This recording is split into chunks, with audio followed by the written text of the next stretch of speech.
You're listening to 90.8 Hills FM Radio. This is 90.8 Hills FM radio station, using our voice to rate your choice. Stay tuned. Hello, everyone, and welcome to 90.8 Hills FM, the voice of change. This is your RJ Gugu Haralu, and today we have a prominent person in our midst, and we are very grateful to this person who have agreed to be in our community radio to share his journey, his vision, his plans, and most importantly, coming to Nagaland. So we have none other than a person who is known as the Cope with Golden Heart. And he is the Arunachal's first IPS officer, Mr. Robin Hibu, who has been conferred with Ati Utkrisht Seva Padak for relentlessly serving the Northeast citizen. And basically, listeners, this is something that I'm sure a lot of you have come across him and who have known his work over these years.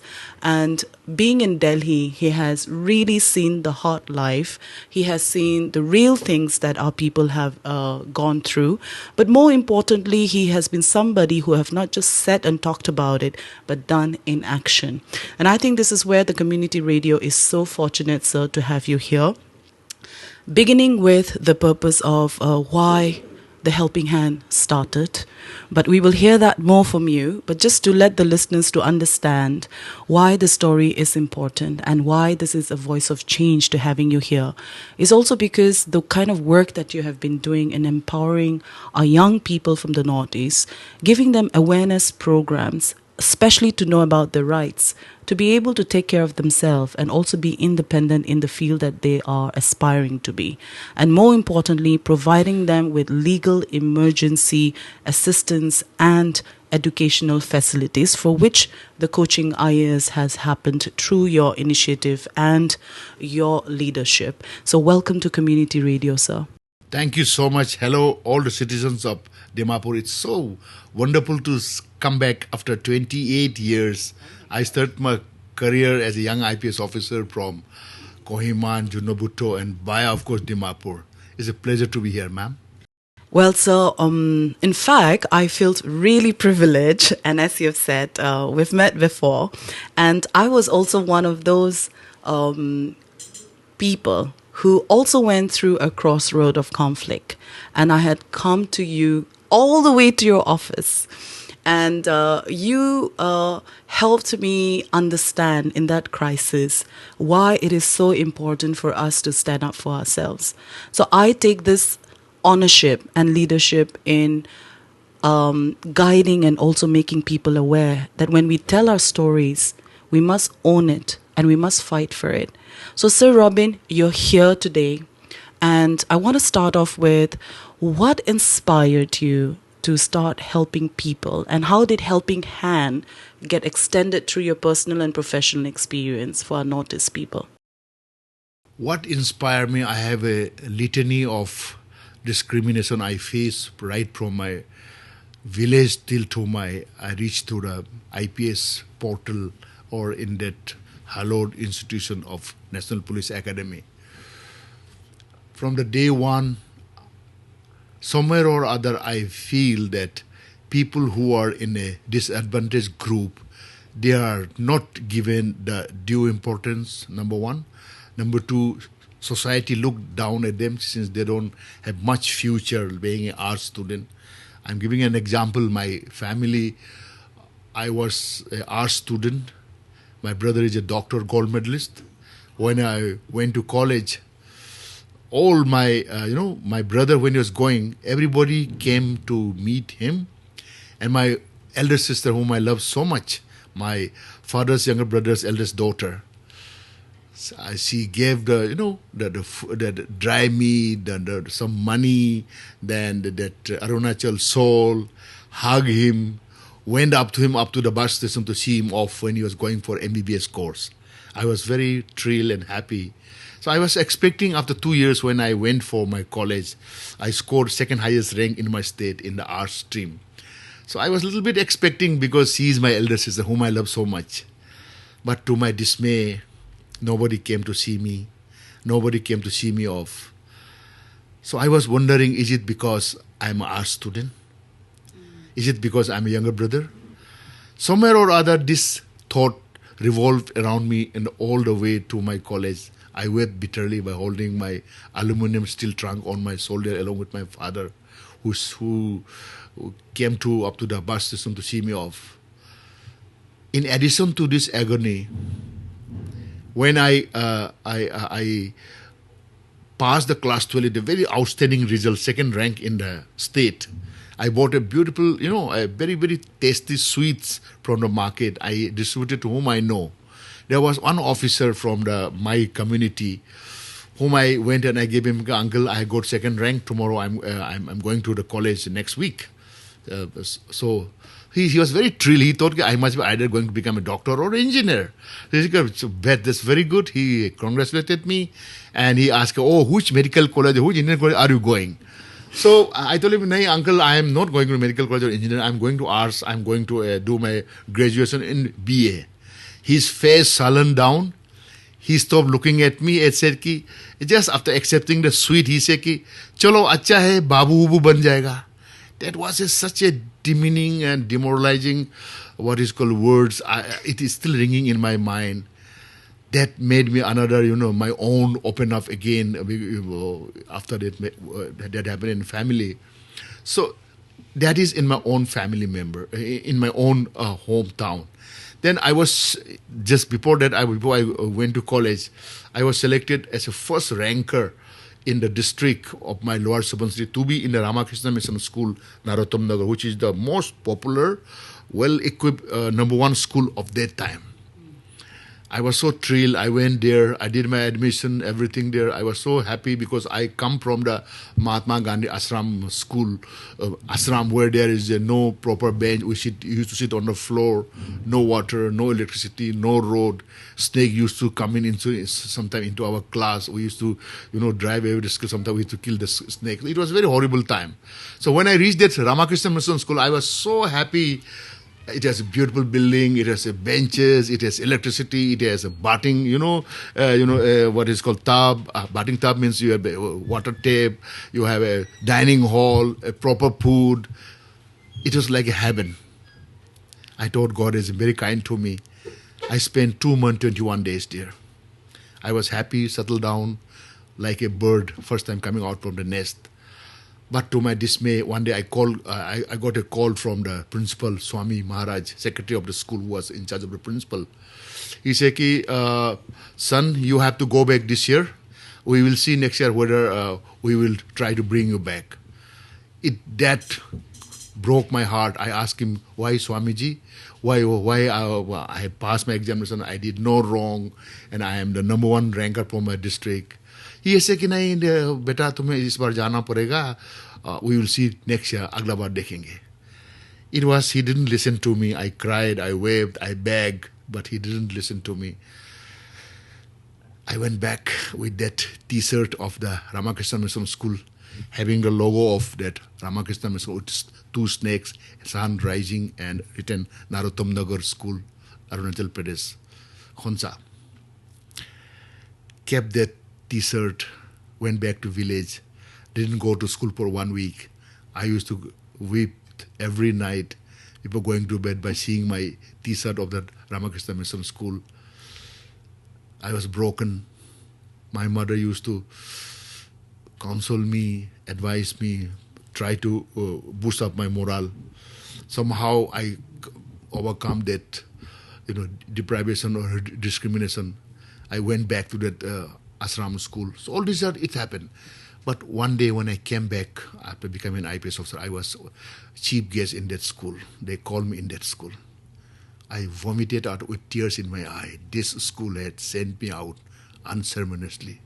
And you have adjusted my seat for the PWD minister of that time. Later on, I came to know. So all this tearful discrimination and others, even in Delhi when I was coming, I have so many things to say. So this deprivation, this sorrow, this helplessness, when I I was selected for foreign service. I was state number 1 ranker in the state civil service. I was selected for the lectureship in the JNU through JRF. So this painful agony which I faced it during my childhood, during my college, I can go on and on. It will take a very longer time. So to cut short, all this discrimination, all these deprivations, whenever now I'm reached the top of my, where I dreamt in my childhood with the president in Delhi and with so much of power and responsibility. Somewhere or other in my heart and heart, I feel that whenever I see a struggling any boys either from Arunachal or Naga or anywhere from the northeastern state, this reminds me of my struggle. I had to sleep in the Godam in the Arunachal Bhavan. I had to catch 6:15 bus for a whole day waiting for that bus. We had no money to go around even for coaching and so on and so forth. So all these things inspire me to give back to the society from where I come from. I may not able to make a difference for everybody, but I believe the small act what I am trying to do will inspire others. And let me tell you, all the listeners, I have even donated my ancestral home to be the library in my village, where all the UPSC, army recruitment, railway recruitment, all the competitive books are. We have 23,000 books there. Even President of India helped me, MHA helped me. Then I'm running a small clinic where villagers, because to go to hospital, it takes 2 hours to go, 2 hours to come back. And many times they don't get even a basic NSNS Pro medicine also.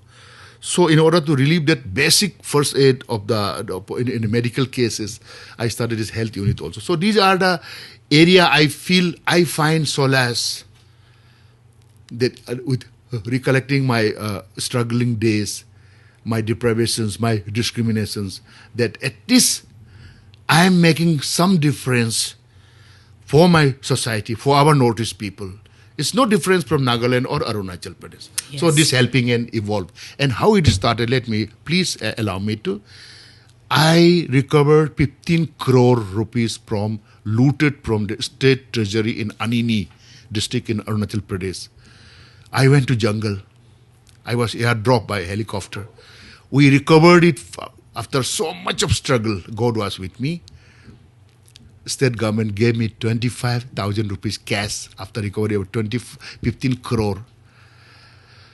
That money, I kept it in my handkerchief. This inspired me. With this, my hard-earned money, I could have died. We started our helping hand. And today, as you have rightly said, this is basically emergency assistance, youth empowerment. And I'm very glad that God has been very kind. Now the Nagaland has taken a lead under the dynamic leadership of Ati Utkrisht in Dimapur. Having to listen to you, sir, it just moves me to see, and also I think it would be correct to say that it's been a healing process for you, correct? Exactly. And this has been the act of kindness. Gratitude. Yes, and the people who have come along the way from your childhood till date, it has grown inside you to give back. And I think this is an amazing way to say that thank you. Perhaps not to the person directly who have been there for you, which I'm sure you must have, but also enlarging this act of kindness and to be grateful and to be in gratitude through this work that you have expanded with, beginning from you, and hence being the voice of change and allowing others to also join this journey. And with saying that, with the Nagaland chapter, with Helping Hand, would you mind sharing with us what is Helping Hand visioning to do in Nagaland, and why did you start with Nagaland? Okay.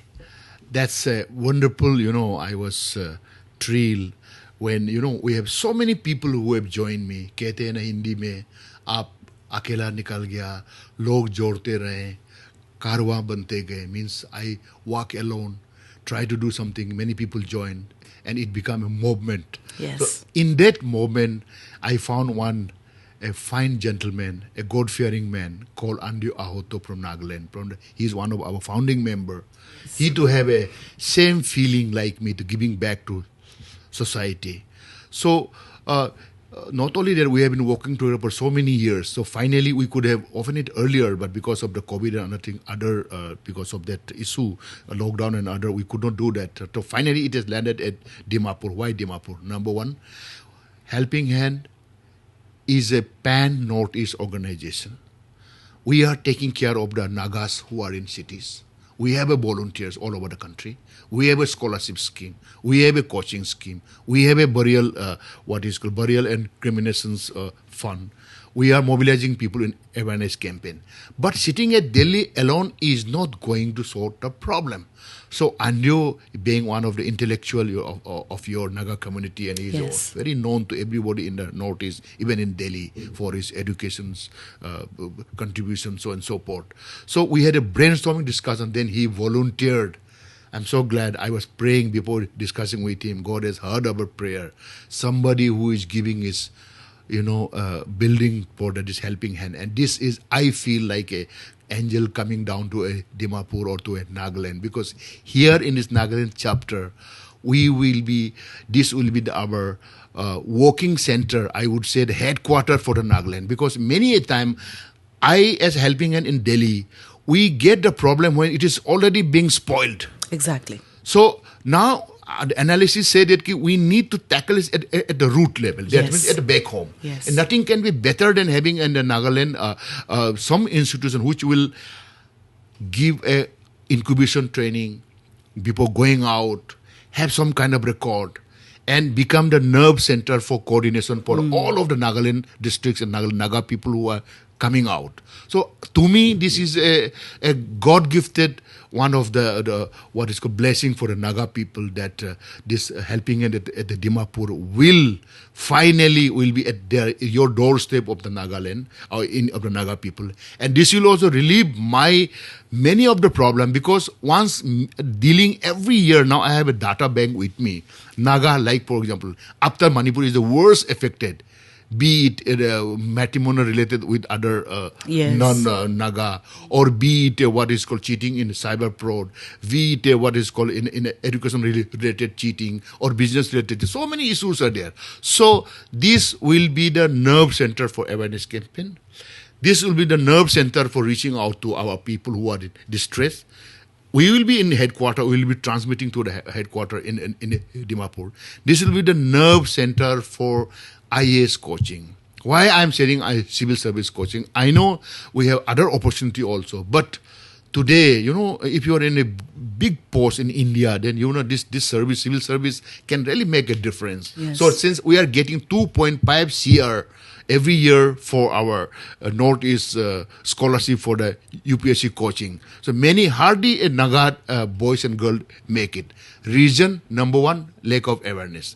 Two, there is no calibrated, what is called strategize for their motivation. And this can be now, we have answered through Andrews Ahoto and Annie Ma'am in the Helping Hand Center at Nagaland. So I would say this Nagaland chapter will strengthen the overall, our Helping Hand force, multiplier.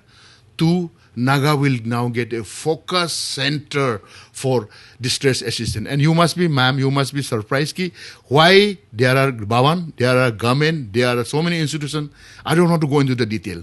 I can only vouch for those young boys and girls who are working in a private company, an unorganized sector. Those petty small business entrepreneurs who are trying to make some business with the mainland. I'm talking about all those innocent girls, so-called falling in love by this artificial shower of love by the cunning and Luciferian man for our fair skin to our girls from the Northeast, especially from Nagaland. I have so many cases, I can go on and on. So these are the issues which we alone at Delhi cannot tackle. We are only ameliorative when things have gone bad. So here in this center at Nagaland in Dimapur will be the nursery for creating awareness. So that tomorrow anybody going out of the city, they will know if something happened, where do you can fall back to. One, two, if you're going for a job, we'll make sure that company is is reliable, registered. It has all the beneficiary for the as per labor law. We will make sure we will help them out. This education institution is registered or not, so and so forth.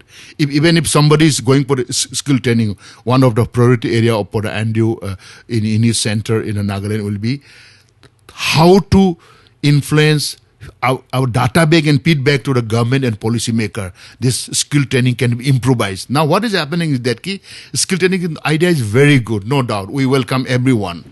But our experience, our data bank says, our everyday dealing with the problem of the post-skill training related problem, like why most of our girls are only for the spa? Why only for the beauties? Maximum girls are from our notice are in this sector only. And I have a huge data bank of how our girls, once they go for 5-6 months or 1 year skill training, so-called these recruiters or recruitment agency, they will come down to Dimapur or Kohima or even in Itanagar or other place. They will only pick up only fair skin most of the time. Once they go there, the horrible, it's like putting the deers in the Jurassic Park. You don't know who will devour you at any time. No payment in time, no promotions, no hope for going for the further training. You are at the mercy of these private employers.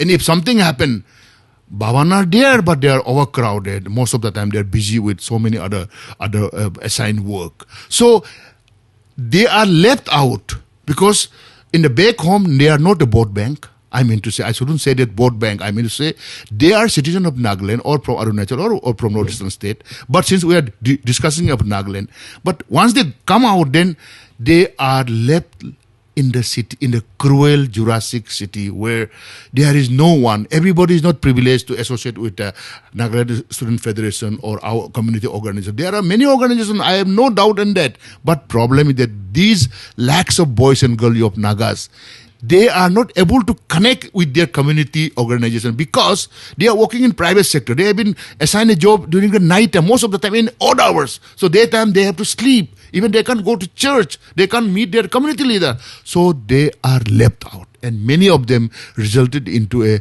taking the substance which are inimical, which are abusive for the body, drink, drug. Then started with that illusion when you were alone. Then, you started with all these foreigners, friend, this, that. So that downfall or devaluing of your personality, of your job, when you know there's no one, you are paid a very petty minimal, ma'am. You would be surprised, all the listeners, those who are dreaming to going high value for the earning money in city, they are paid like 25,000. Your house rent is 7,000, 8,000. You have to pay your water bill 1,000, electricity bill 1,000. You have to pay your food around 5,000-6,000. You are left with 1,000, 2,000 only. You have no hope. Then what do? Then when problem comes, then you are again further aggravated. Whom do you look up? You don't understand the local language in the Mumbai Marathi. You don't understand the Telugu in Bangalore. You don't understand the Punjabi in Delhi or Hindi. Most of them, they don't understand. Where do you go? So they are, to me, it's like an abandonment by our society, by our community to these helpless youth, especially the girls. And many of them land into a wrong hand. And it's a very sad state of affairs. Every now and then, I have to send back many young female with full-blown HIV, battered, fatherless kid. Where do we go? Problem is massive. So we have some hope in Nagaland. You are the pioneering. I want to thank to the Nagaland people, to the Andu Ahoto, for his willingness to come out, to travel an extra mile. Ma'am, you do not know, even for the burial and cremation of our dead body of our people from Northeast, many a time we have to, their bodies are lying in the hospital for days together. And sometimes they are discarded like a lawaris, unclaimed body. But here it is in the helping hand. We are giving them a decent burial. Recently, last week, we had one boy, look like a Naga, or from Mizoram. When postmortem was, he was lying there for 4 days. All his watches were taken, locket were taken up. Nothing was left except his under what is called long pant and shirt. When you did a postmortem, it was found it was having a pork and rice. So we knew this boy is from our northeast. We given him a decent burial. So I can go on and on. So this is I would say, a rainbow in Nagaland. I'm thankful to God for that. Wow. I'm sure our listeners have really paused themselves listening to you, sir. And myself, I've been following your work. And a lot of times you have also shared your frustration of the non-responsive attitude, the indifferent attitude from the government and also people who could have taken responsibilities in responding on time.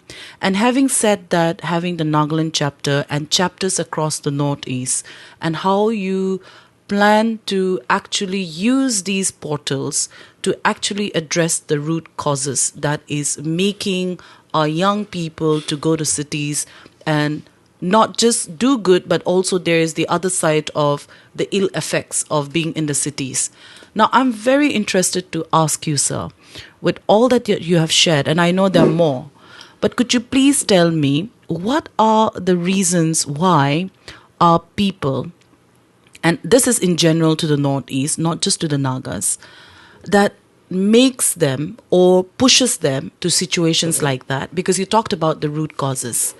And you also interestingly said about the post-skill training, which many skill training departments don't want to address this if we try to raise this question. And they say that, well, that's not our responsibility.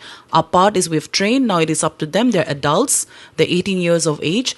So do you think sometimes we take this adulthood, 18 years of age, as an eligibility for them to be taken as mature people and to be able to take decisions of their life? Because, the country says 18 years of age is, eligible to even drink alcohol or to get married and so on and so forth. But for people of the Northeast, do you think that we are going somewhere wrong? And it's pushing our people to such kind of situations, because we've had feedbacks on social media where people have said that why this is the responsibility of the individual, right? Because you have addressed it in all the blogs, and you've said number of times, and you continue to help, you continue to share your frustration, you continue to seek help, you continue to reach out even to the government, and you've really said black and white that why can't the state government and the stakeholders of the respective state take care of the people? May I know how has been the responses of such reach outs, and why do you think these root causes are actually happening? Well, any problem issue or any massive migration which is now happening in our northeastern state, you need to understand, you need to go at the root of the problem.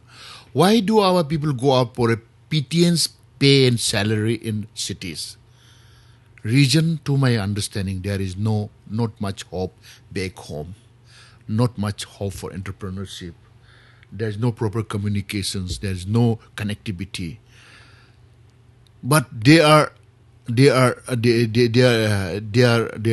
aware of what is happening outside the world through social media and so on and so forth. So there is a gap of expectation and reality. So back home you have nothing to look forward. So rag to riches, that imagination in our youth by seeing a movie, so on and so forth. They just leave no stone to make it what is called a point for going outside to making their life better. That is one.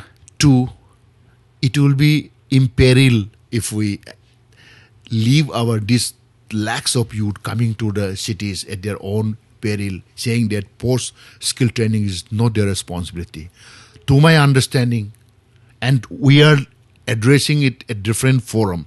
It will take time. Change take time. Yes. We are in different forum, either in Notice MP forum or in a Bezborough committee or even in MHA committee or with the donor ministry or with the NEC. Even I'm writing to each state and keeping them appraising to the resident commissioner, to the labor secretary and labor department that these are some of the loopholes which need to be addressed.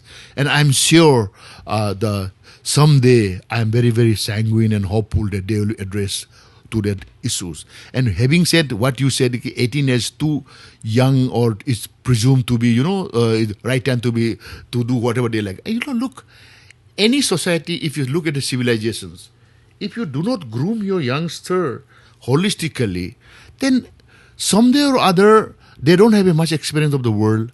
They are certain to falter lifetime. So it's our moral duty. I won't blame only this youth. And I won't only even blame the skilled trainers. I won't even blame the government also. To me, I gave my solution in this problem. That skill training, okay, but you need to go into the depth of the problem, get out a white paper, get it done by third party. Why not IIM Ahmedabad do a impact analysis of the skill training of the Northeast? Why not for Nagaland? Then you find out where it is faltering.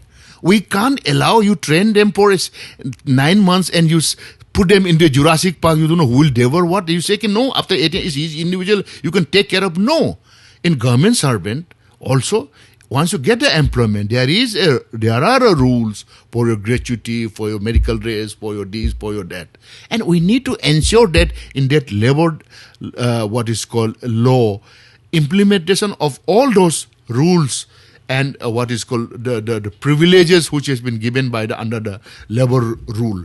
Problem here is that, to my understanding, that many of our trainers, agencies,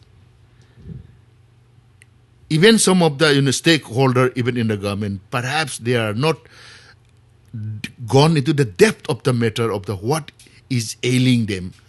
To me, what we are doing now, to this is my personal view, that it's like putting bandage on the cancer. That is not going to help. So in order to address this issue of our economic situation of our youth going out and landing into all the problem, that you need to address from the root. You need to step by step wise. First thing, before you send somebody for skill training, know whether he has aptitude in that particular skill training or not. Second, you need to ensure that that institution where you are sending has got all the paraphernalia for training. Third, you need to ensure that where you are putting them on job is registered, does they have all the what is called privileges and right and so on and so forth.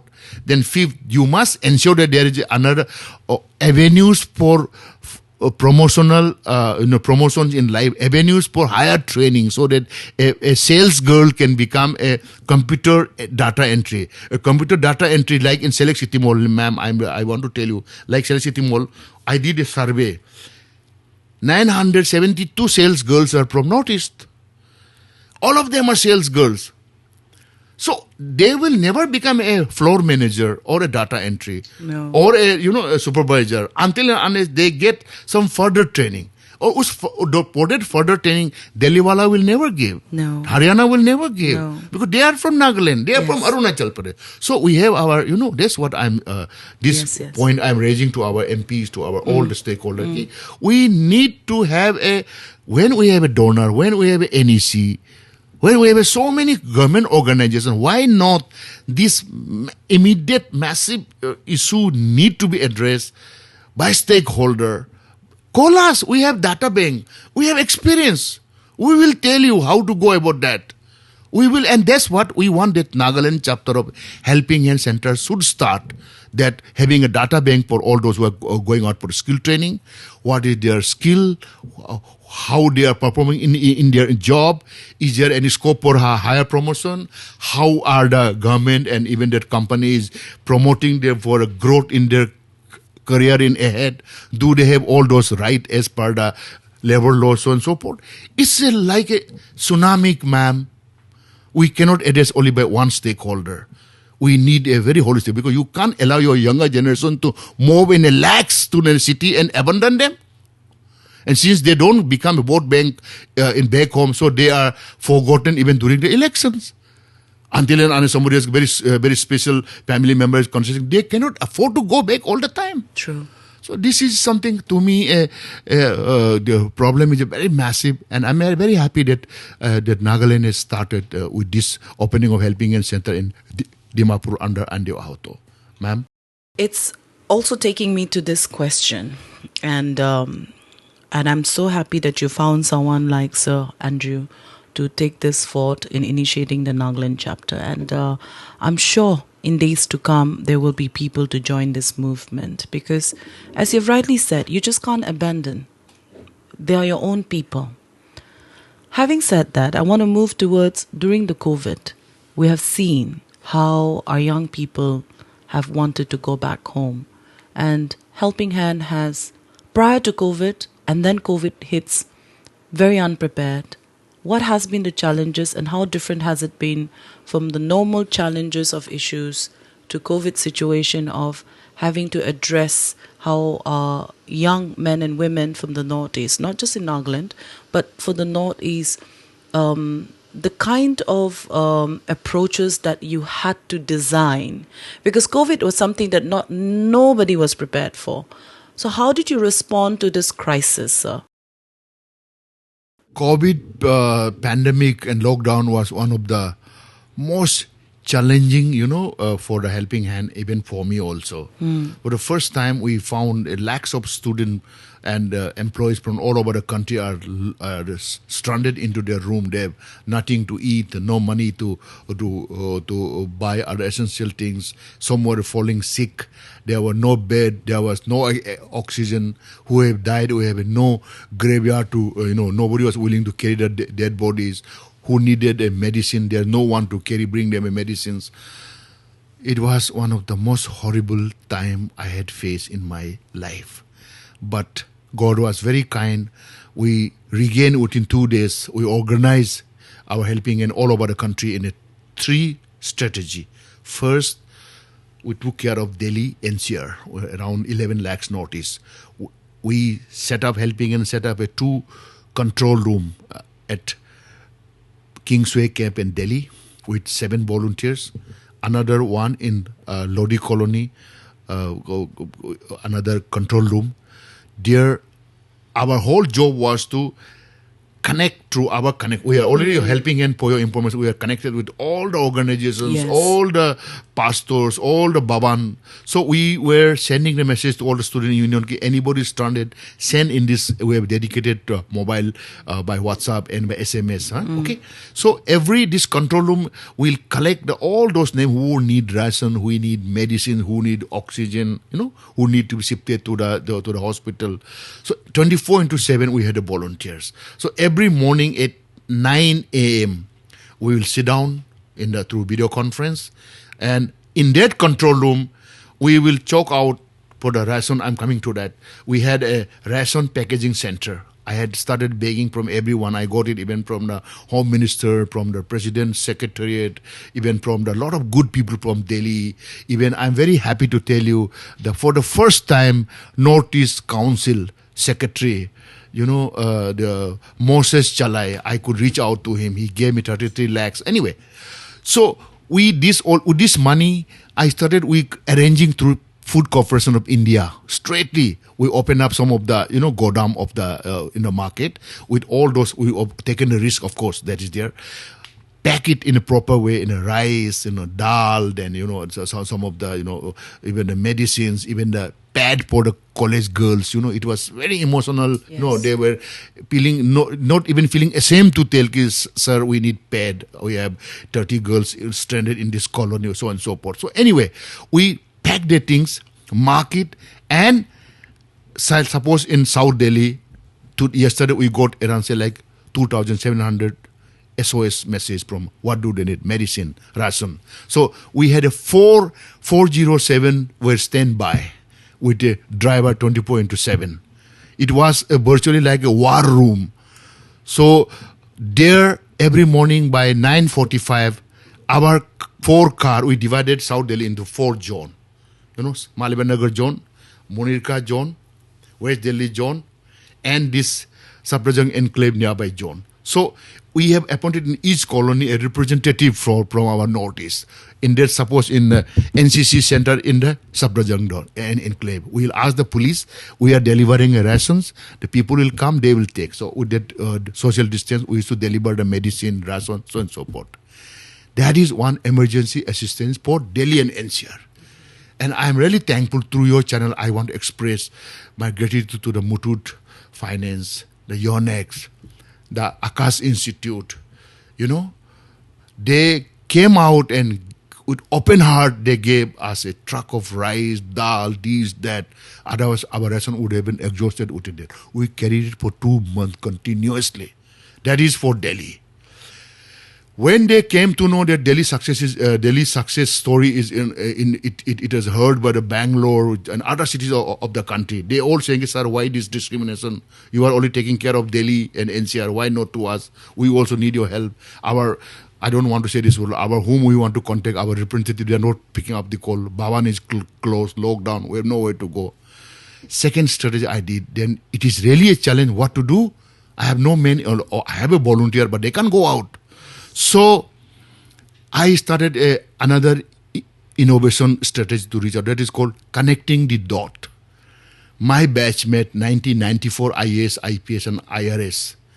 All of us were spread all over the country. Yes. I requested to each state from all over the country, please, our people from Northeast are without ration, without medicines. They need help. Please, in your state, you be our representative. And my request will be, from whatever source you have it in your district level, tell your DM and SSP to connect them with the social worker, connect them with the, the organization, government relief. And if government is not doing if there's no relief, please connect them to our what is called other social NGO who are giving ration, who are giving medicine, who are giving oxygen. I'm very happy to tell you, 1994 batch of IAS, IPS, IFS and IRS.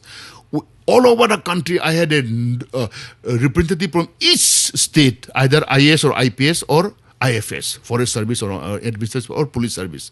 And suppose I have a very good example like Rajasthan, Kuldeep Rangka, Commissioner Home he was our connecting the in charge for Rajasthan. Rajasthan, I have got maximum cases, more than thousands of cases. They were stranded, they were looking for ration. So Kuldeep Rangka, every morning, then I started connecting the dot. Then we have additional response into our control room. Outside the Delhi, they also started sending, sir, we also need. So we used to, again, divide it state-wise. Suppose the maximum state-wise will immediately connect, send through our WhatsApp group. This is the address, this is the contact number, this is the gully number. Please connect them for the rations. So that meant then where maximum our ration requirement, I used to call them up personally. I take 2-3 hours just to call them up, connect each and every them. Then evening again we review, have they really got the rations? Then all those people who have sent me the ration, they say, sir, they got the ration through the WhatsApp by taking a photograph. Then we are sure, yes, they finally got the ration. So in that way, I'm very happy to tell you that there are still good people around. And because of my pursuance, because of the personal, what is called liaisoning, we could reach out, let me tell you, 172,000 rations we have delivered, ma'am. And here, very sadly, I want to tell you also, ma'am, our own officers from Northeast, IAS, IPS, Forest Service, some of them refuse to join our disconnecting the dots, saying that we don't want to indulge with NGO. It really broke my heart, but I didn't lose my heart. State like Bihar, we have our many own officers, but many of them, they refuse. Still, I forgive them. And it hurts me most. If our own people who have coming out from North, if you do not chip in, if you look up, then where do we go? You know our problem. Problem is that today that in the elite service, be it politics or in our civil service, the sensitivity is more or less decreasing day by day. That is second. Third and final point, ma'am, I want to tell you. For burial, that was under greatest challenge.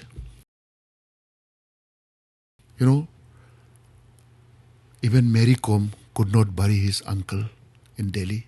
She had to reach out to me. We had a World Sikh organizations and other few Sikh organizations of helping and volunteers. We risk our life, had a double mask and so forth, spray with that, sometime without that kit. We carry out that dead body burial or cremations. We did it 74 all over the country where we could. Then, ma'am, another one was the lack of oxygen in NCR. It was massive. I'm very thankful to God. The Mutut, they financed us. We started mobile oxygen ATM. We went up to the Meerut. We went up to the Jajjar. We went up to the Agra to collect small cylinder. We asked every Northeast people in the Delhi and NCR, if you have a small cylinder, please give it to us. We used to send an ambulance. We are having 2 ambulances. With that ambulance, one ambulance was continuously bring the oxygen from all sources. Another ambulance was giving oxygen to the in a small cylinder oxygen kit.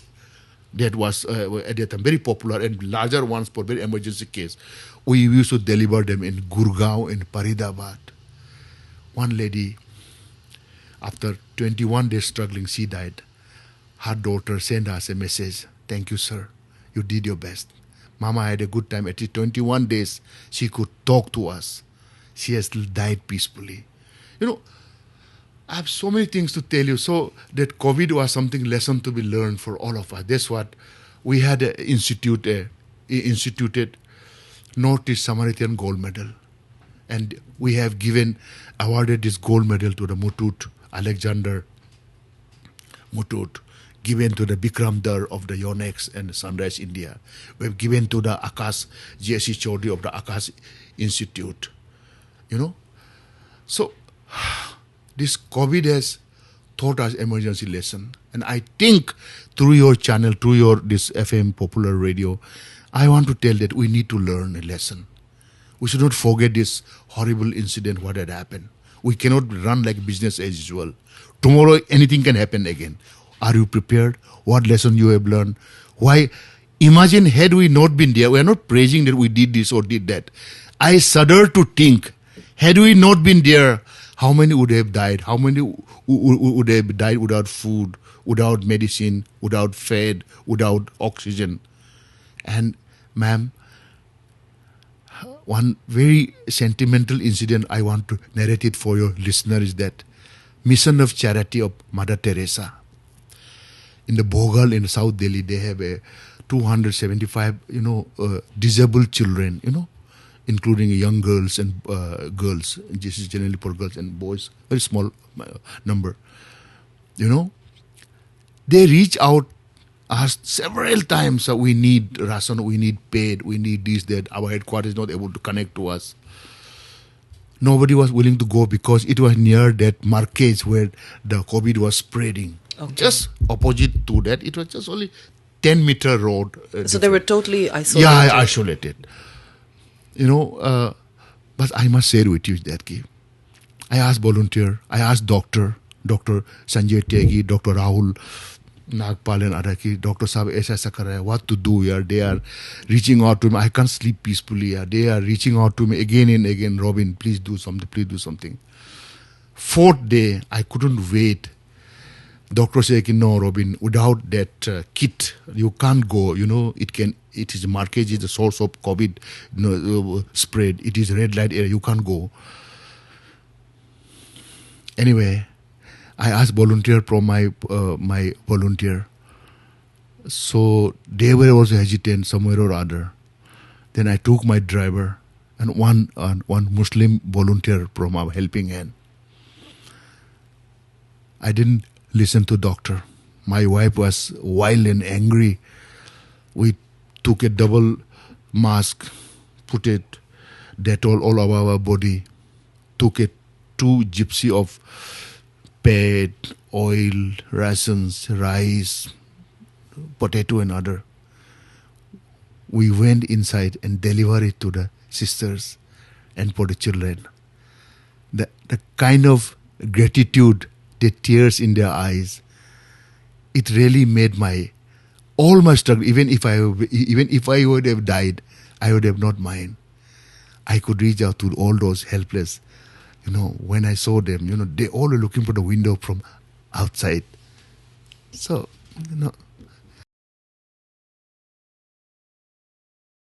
I can see, sir, that you are moved, and thank you so much.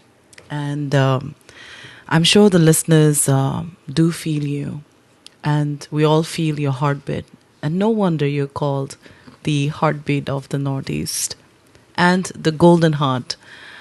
I think it's only those who feel, and as you've said, the lack of sensitivity that we have. And COVID has actually showed this, how much we are forgetting to be human.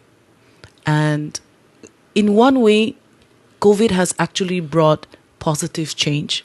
And for some, it has been a great loss of loved ones. And also in terms of wealth.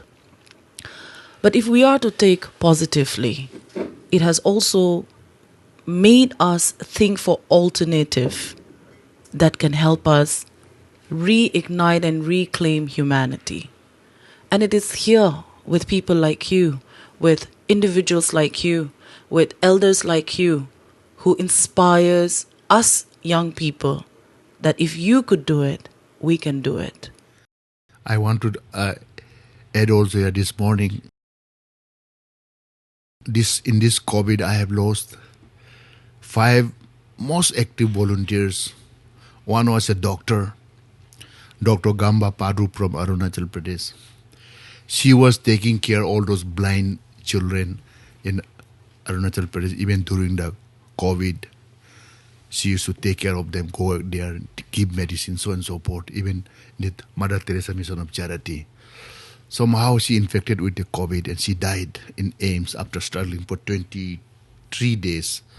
We have buried her. Second one was Kuldeep Channa, our in charge for the burial cremations in the Punjabi Bagh cremation. Again, we have lost him. Then we have Devraj Gurung, who was the control room in charge of our Sabrajang enclave during the COVID time, who went out to distribute the rations for our Northeast people. He was also infected with COVID and he died. So these are the heroes we should never forget. We are taking care of their family. We are giving them a gold medal. And in helping hand, we are going to institute some kind of a memorial, lecture or a scholarship for them in future. And today, in your Dimapur, our graveyard, I went to meet my another Nagaland volunteer who died, not because of COVID, but some years back in 2019. Mr. late Lima Jamir, he was our volunteer. He was a writer and journalist. He used to donate the blood and he used to do a lot of work. He was my main Friday in the Nagaland. He died. Before he died, he shared me all his personal problem, how our people are suffering, so and so forth. We were in the same wavelength. And I had to promise him at that time to give him one badminton racket when I told you, get well soon and we'll play badminton. But he couldn't leave, he died. So today I fulfill my promise to visit my Naga friend, late Lima Jamin. So it really moved my heart. I could pay gratitude by visiting his grave, by placing a flower on his grave. I've given I bought a badminton racket at that time only. It was with me for 3 years. So finally I've handed over him in his grave. So, to all the listeners, I want to only tell you that what you have said is not only the COVID. We all come on this earth for a few years. Yes. What will you take back? Nothing. You may have $1 million of money. You may have a BMW. So what? We all will go empty hand. You will get a small place on the earth called your grave. That's all.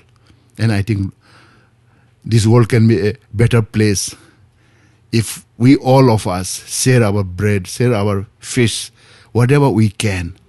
And I feel very sad when I find many of our Northeast well-to-do people praying loudly in the church, singing loudly, hallelujah, hallelujah, but doing nothing for their fellow brothers and sisters who are in dire need of their help and assistance.